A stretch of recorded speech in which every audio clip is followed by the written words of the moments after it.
Seminário realizado no Rio de Janeiro aborda papel da diplomacia brasileira na evolução do direito internacional. O Palácio Itamaraty, no Rio de Janeiro, sediou o seminário A Diplomacia Brasileira na Elaboração do Direito Internacional, organizado pelo Superior Tribunal de Justiça e o Ministério das Relações Exteriores. O evento foi o primeiro de uma série de encontros dedicados ao debate sobre a contribuição brasileira para o desenvolvimento e a aplicação do direito internacional. A programação contou com discussões de temas como direito ambiental, negociações econômicas multilaterais e soluções pacíficas de controvérsias. O presidente do STJ, ministro Herman Benjamin, destacou o ineditismo da discussão. No Superior Tribunal de Justiça e até mesmo no Poder Judiciário brasileiro, eu não me recordo de nenhum evento em que nós tenhamos discutido com um foco histórico a contribuição da diplomacia brasileira para esses vários campos do direito internacional público e privado.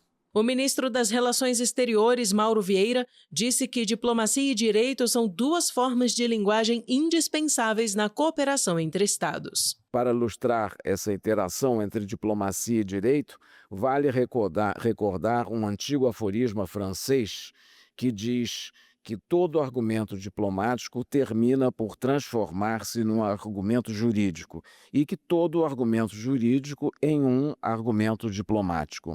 Por sua vez, o presidente da Fundação Alexandre de Gusmão, o embaixador Rafael Azeredo, pontuou que o Brasil possui um rico histórico de contribuições para a comunidade internacional. Nossa diplomacia se distingue pela defesa persistente do multilateralismo, do respeito às normas internacionais e do diálogo como instrumento de resolução de conflitos. A desembargadora Adriana Ramos de Mello, coordenadora estadual da Mulher em Situação de Violência Doméstica e Familiar da Associação de Magistrados do Estado do Rio de Janeiro, falou sobre a relação do direito internacional e ambiental com o tema. Não podemos deixar mais pensar a proteção das mulheres somente a partir do direito interno.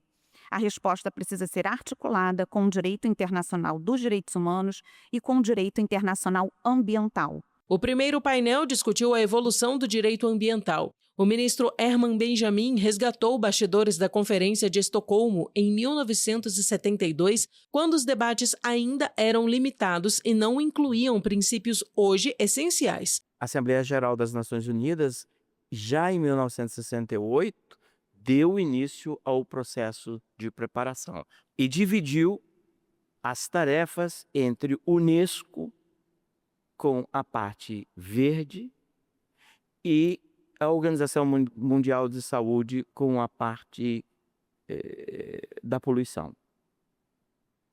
Dois eixos que se encontram em Estocolmo em 1972 e uma série de relatórios separados, como se fosse possível nós separarmos poluição e biodiversidade, mas não se falava evidentemente em biodiversidade naquele momento. Os outros expositores falaram de tópicos como a contribuição do Brasil na Rio 92, sobre os desafios da COP30 e a importância da participação dos povos originários e da demarcação de terras indígenas como política climática. A Rio 92 foi desenvolvida e conduzida por uma equipe de diplomatas de uma geração particularmente privilegiada, que marcaram indelevelmente os resultados dos seus trabalhos. Era um pleito dos indígenas brasileiros que demarcação de terra indígena seja incluída como medida de proteção do clima. O segundo painel tratou de investimentos na Organização Mundial do Comércio.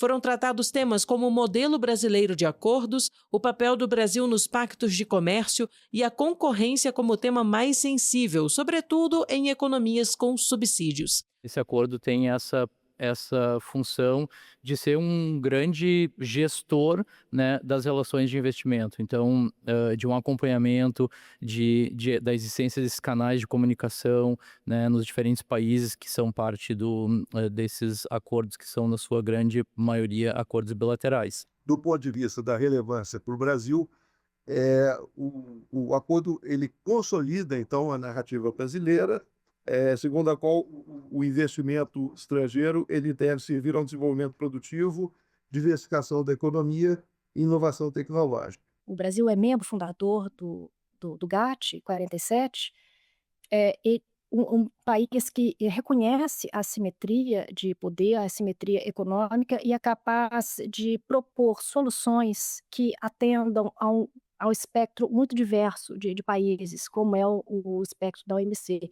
O último painel destacou soluções pacíficas e a tradição brasileira, a arbitragem das reclamações Alabama, a contribuição do diplomata Raul Fernandes, formulador da cláusula facultativa de jurisdição obrigatória, e a origem brasileira da ideia da Corte Interamericana de Direitos Humanos. Para que se entenda a importância do que foi essa arbitragem, basta lembrar que nos 100 anos anteriores, os Estados Unidos e o Reino Unido tinham ido à guerra 2 vezes, com consequências catastróficas para ambos, e quase tinham ido à guerra outras tantas.